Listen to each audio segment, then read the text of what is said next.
जय श्री कृष्ण मित्रों। आज सफला एकादशी है। पौष कृष्ण पक्ष की एकादशी को सफला एकादशी कहते हैं। यह एकादशी कल 25 दिसंबर 2024 को रात्रि 10:29 से प्रारंभ होकर आज 26 दिसंबर 2024 को रात्रि 12:43 तक रहेगी। उसके बाद कल द्वादशी होगी और द्वादशी में इस एकादशी का पारायण होगा। पारायण आप सुबह सूर्योदय के पश्चात नहा धो करके ब्राह्मण भोजन करा के 9 बजे 10 बजे तक कर सकते हैं। इस एकादशी की कथा किस प्रकार है वो मैं आपको सुनाता हूँ कि युधिष्ठिर महाराज ने भगवान श्री कृष्ण ने पूछा कि हे कृष्ण, पौष कृष्ण पक्ष में कौन सी एकादशी होती है, उसका नाम क्या है, उसकी फल क्या है और उसकी विधि क्या है। तो भगवान श्री कृष्ण बोले कि हे राजन, पौष कृष्ण पक्ष में सफला नाम की एकादशी होती है।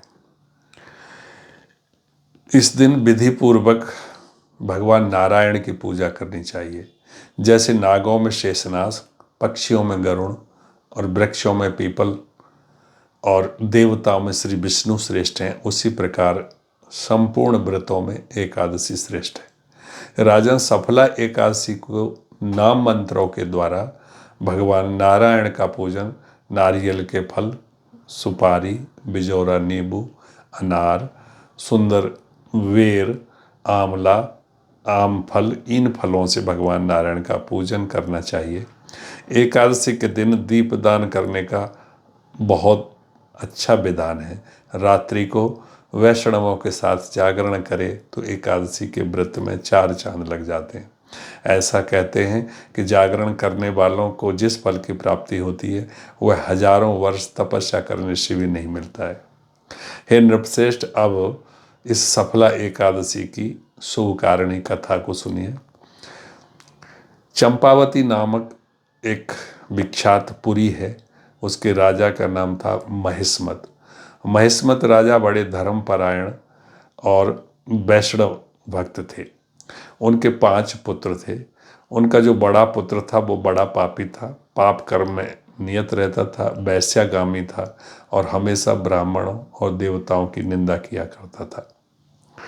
अपने पुत्र को ऐसा पापाचारी देख करके राजा और उनके जो भाइयों थे उन्होंने मिलकर के उसको राज्य से बाहर निकाल दिया। उस पुत्र का नाम लुम्भक था। वो लुम्भक पुत्र गहन वन में चला गया और वहाँ जाकर के वो लोगों को लूट लूट करके पाप कमाने लगा और अपना दिनचर्या बिताने लगा। एक दिन वह नगर में आया लोगों को लूटने के लिए, तो सिपाहियों ने उसको पकड़ लिया। जब उसने बताया कि मैं राजा महिष्मत का पुत्र हूँ तो उसको सिपाहियों ने छोड़ दिया। फिर वह अंदर वन में लौट गया और वृक्षों के फल खाकर जीवन निर्वाह करने लगा। उस दुष्ट का जो विश्राम स्थल था वो एक पीपल का वृक्ष था और वह पीपल का वृक्ष बहुत पुराना था। उस वन में वह वृक्ष एक महान देवता माना जाता था। पाप बुद्धि जो लुम्बक था वो वहीं पर निवास करता था। एक दिन किसी संचित पुण्य के प्रभाव से उसके द्वारा इस एकादशी, सफला एकादशी के व्रत का पालन हो गया, स्वतः पालन हो गया। ऐसा भी भगवान की जब कभी कृपा होती है तो व्यक्ति जो कभी नहीं करता और उसके किसी पूर्व जन्म के संचित कर्म का फल उस दिन प्राप्त हो जाता है तो ईश्वर की कृपा इसी तरह से हो जाती है। कैसे हुआ उसको व्रत का पालन? कि पौष मास में कृष्ण पक्ष की 10वीं के दिन पापिष्ट जो पापी लुम्बक था वो वृक्षों के फल खाए उसने और वस्त्रहीन होने के कारण रात भर जाड़े का कष्ट भोगा। उस समय ना तो उसे नींद आई और ना आराम ही मिला। वह निष्प्राण सा हो रहा था, मतलब उसके प्राण ही निकले जा रहे थे। सूर्योदय होने पर भी उसको होश नहीं आया, मतलब एकादशी का दिन हो गया।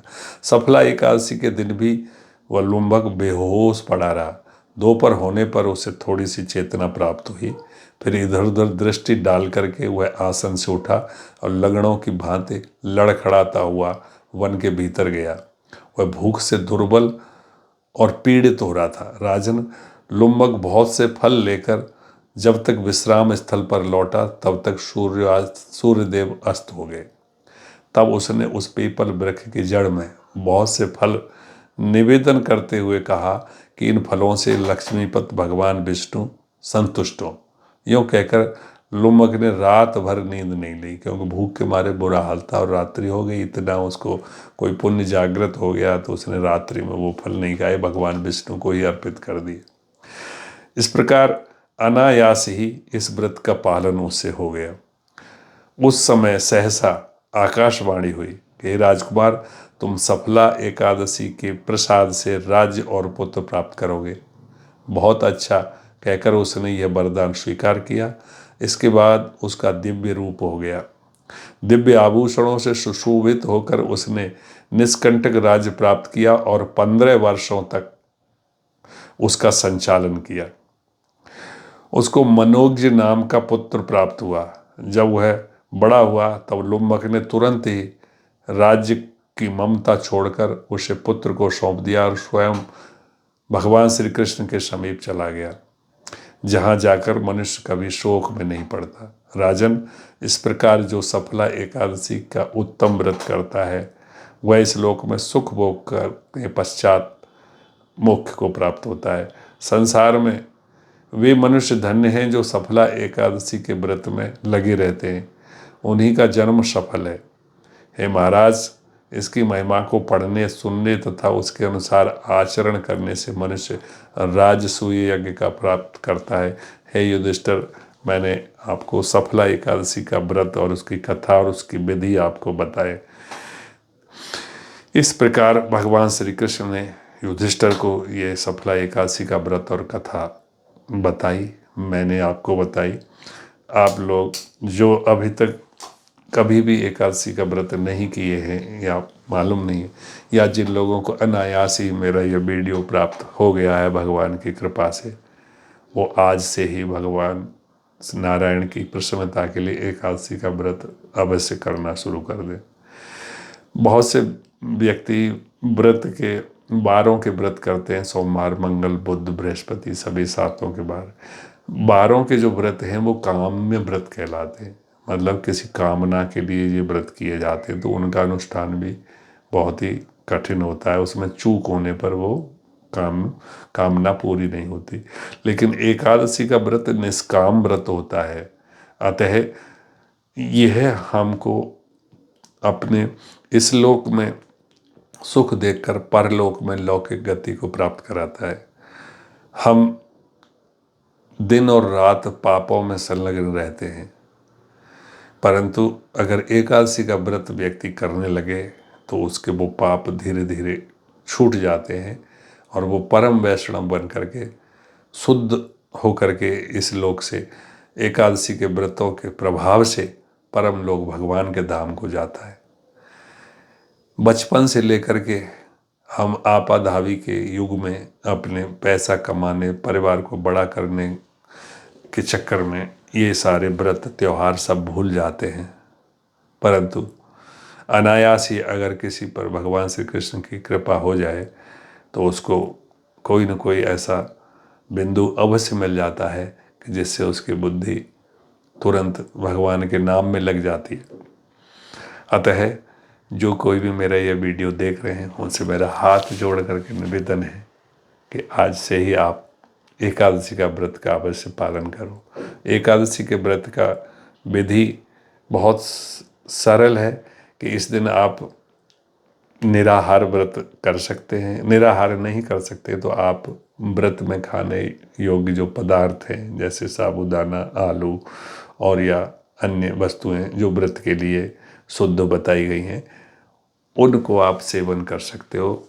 एक बार व्रत, सिर्फ एक बार खाना खाएं। फलाहार कर सकते हो एक बार, वो दोपहर के आसपास 2 बजे के करीब भगवान की पूजा करने के पश्चात, भगवान को अर्पण करने के बाद, उसके बाद शाम को भगवान का कीर्तन करें, जागरण करें और दिन भर भगवान के नाम जप करते हैं। और जो सर्विस करते हैं, जॉब करते हैं, वो लोग भी भगवान का व्रत, इसका एकादशी का व्रत कर सकते हैं। उस दिन कम से कम बात करें, वार्तालाप करें, झूठ कपट को त्याग कर दें। उस दिन का तो मतलब, क्योंकि व्रत है, व्रत भंग ना हो, इस वजह से पूर्ण तरह से सात्विक हो, क्योंकि हम कलयुग में रहते हैं। तो व्रत के बाद अन्य दिनों में भी हमारी कोशिश होनी चाहिए कि हमारा कम से कम झूठ बोला जाए, कम से कम छल कपट हो और बड़ा ही अच्छा हो कि पूरी तरह से सात्विक होकर के भगवान श्री कृष्ण की कृपा से अपने जीवन को इतना शुद्ध और सरल बना लें कि हमको कहीं भी व्यवहार करते समय झूठ कपट और छल का व्यवहार ना करना पड़े। तो इसी जन्म में मुक्ति संभव है। जय श्री कृष्ण। जिन लोगों ने अभी मेरा वीडियो सब्सक्राइब नहीं किया है, कृपया जय श्री कृष्ण बोल करके ये वीडियो बस सब्सक्राइब कर लें, जिससे आपको ऐसे अन्य वीडियो भी मिलते रहें। धन्यवाद। जय श्री कृष्ण।